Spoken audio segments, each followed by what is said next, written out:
તમારું સ્વાગત છે અને હું છું વર્ષા તમારી સાથે. ગુડ મોર્નિંગ પપ્પા. Good morning. જય માતાજી. હા હાલો આપણે એડમિશન લેવા ક્યારે જવાના સ્કૂલે? વારે કેટલી વારે? સારું તો અમે જઈએ અત્યારે મીરાને મૂકવા. હો હાલો અત્યારે અમે મીરાને બાલ મંદિરે મૂકવા જઈએ.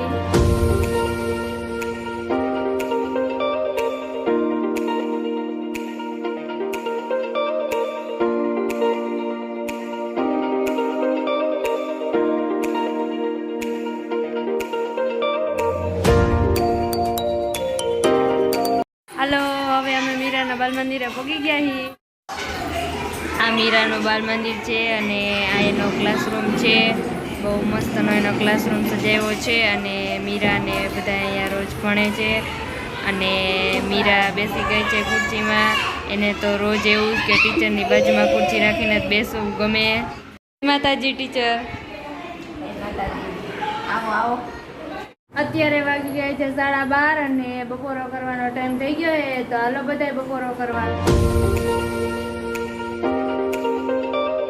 હાલો 1 વાગી ગયો છે અને હવે અમે મીરાને તેડવા જઈએ છીએ. મીરાના બાલ મંદિરે પહોંચી ગયા છીએ અને હવે અમે મીરાને તેડીને ઘરે જઈશું. ટીચર તમે ક્યારે આવો સ્કૂલે? સવારે બાલ મંદિર 8 વાગે. અને બાળકો આવે 9 વાગે. બધાને મજા આવતી હશે ને? બાળકો 9 વાગે આવે, 1 વાગે જાય, નાસ્તો કરાવી, રમાડી, જોડાવી. Bye bye bye Meera, bye bye tata. કાલ આવવાનું ને કેટલા વાગે? 9 વાગે. તો પપ્પા આવી ગયા અને હવે અમે બધાય ભારી લેવા જઈએ.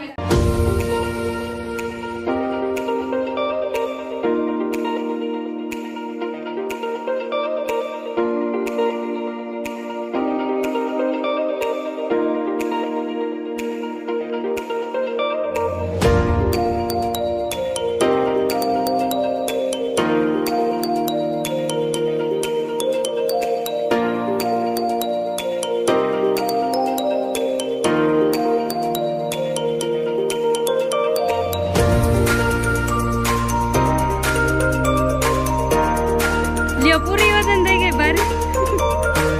આટલું કદ લાવ્યા.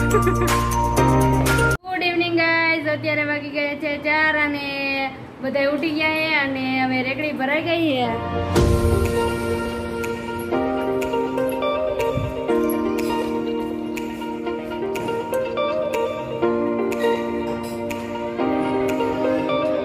આજે કાંઈ બહુ ખાસ નથી કેમ કે કાલે 11 હતી એટલે આજે કાંઈ યાર્ડમાં કાંઈ વસ્તુ આવી નથી એટલે આજે બધું ઓછું છે. અને મેથી ને એવું તો કાંઈ છે જ નહીં, ખાલી પાલક ને કોથમીર ને મરચાં આજે તો આવ્યા છે અને લીંબુ ને આદુ ને એવું બધું છે. પૂજા દીદીને ડાયમંડ ચોટાડવા બેસી ગયા છે.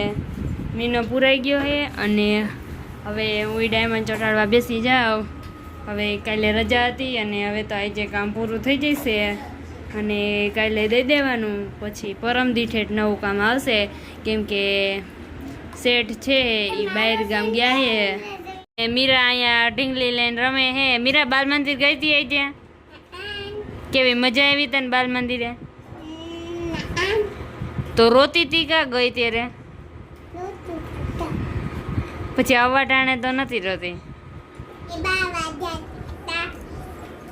મંગલ મંગલ કત્તા ચક્કી ચાડા પટ્ટી ઈ ચક્કી કેવી ઈંડા મુખે એવી ઈંડા કેવા.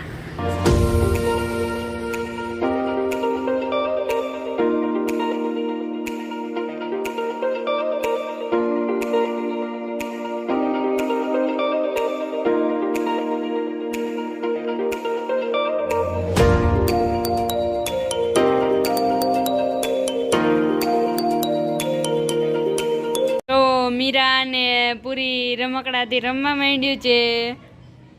મીના મીના રમે. અમે બહુ રમતા હો. હું તો બહુ રમતી, બહુ મજા આવતી. હવે તો જો મોટા થઈ ગયા એટલે હવે તો જો આ નાના નાના છોકરાઓ રમે. મીરા તું મીના મીના રમે?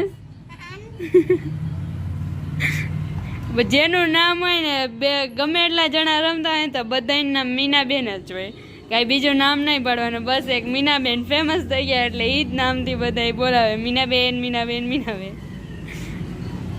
એ મીરાબેન, આનું નામ તો મીરા હે, મીના નથી. કા મીરા? જો ગુલ્ફી વાળો આવ્યો, તારે ગુલ્ફી ખાવી છે? ન ખવાય. ગોલો આવ્યો. આ ઢીંગલીની જો મીરાએ હાલત કરી છે, એનો હાથ તોડી વાર્યો છે, એનો મોઢામાં કાણા થઈ ગયા એ બે અને એને આમ જો હાવ કેવી કરી નાખી.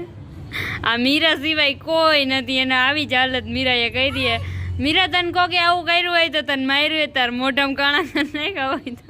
હાલો, હવે અમે વીટીનું ફિટિંગ કરવા બેસી ગયા છીએ અને મમ્મી ગયા છે માર્કેટમાં, શાક બકાલું લેવા ગયા છે. જોઈ મમ્મી શેનું શાક લઈને આવે છે અને અત્યારે તો 6:30-7 વાગી ગયા છે એટલે હજી કામ પૂરું નથી થયું, એટલે હવે થોડુંક કામ તો અમારે કરવું પડશે, કેમ કે આજે થોડુંક છે 10 જાડી જેટલું તો પૂરું કરવું પડે, એટલે આજે પૂરું થઈ જાય તો પછી સારું, તો કાલે દેવાઈ જાય ને કામ, એટલે પૂજા દીદી મીનો પૂરે છે અને થોડીક વાર જામે ત્યાં સુધી અમે વીટી ફિટિંગ કરી છે. અને આજે રસોઈ બનાવશે. રસોઈ આજે શેનું શાક બનાવવાના મમ્મી લઈ આવે પછી ખબર પડે. અને બીજું શું બનાવવાના હો અમારા? ખીચડી રોટલી. અમે કાંઈ ખીચડી થોડા ખાઈ, કાંઈ ખારું બનાવે. શાક તો બનશે, ખાલી શાક એવું? શાક રોટલી ખીચડી ચાય ચાલશે. એવું તો માંદા માણે ન ખાય, ઈ કઈ કામ ખાય, ખારું હારું ખાય. તો તમને એવું બનાવી દેવું, કઈ સારું અમને ભાવે એવું બનાવી દે બધા સ્પેશિયલ. મને સ્પેશિયલ બનાવતા ન ખાવા, તો મારે તો દૂધ પાક ખાવો હોય તો બનાવી તો મમ્મીને કહીશું બનાવી દઈશું. આજે તમારા હાથનું જમવાનું બનાવવાનું તો રોટલી શાક તો બનશે, એ ખાઈ લેજો. દૂધ પાક મમ્મી રાખજો તો મારે જ ઉપવાસ કરવો પડશે. તો કાંઈ વાંધો નહીં, છાશ પીને હોઈ જજો. ના રે ના, હું છાશ નો પીવું તો પાણી પી હોઈ જજો. પાણી નથી પીવું મારે તો કાંઈ નહીં, ભૂખા હોઈ જજો. મારે તો આજે દૂધ પાક જ ખાવો હોય, તારે બનાવો જેવો મસ્ત. મમ્મી આવે ને પછી ત્યાં ફરમાઈશ કરું. ના મમ્મી પાસે નહીં, રસોઈ તારે બનાવવાની છે આજે તો. પણ મને શીખવાડશે કોણ દૂધ પાક બનાવે? તો હવે શીખવાનું છે એટલે મમ્મીને કહેજે શીખડાવે તને.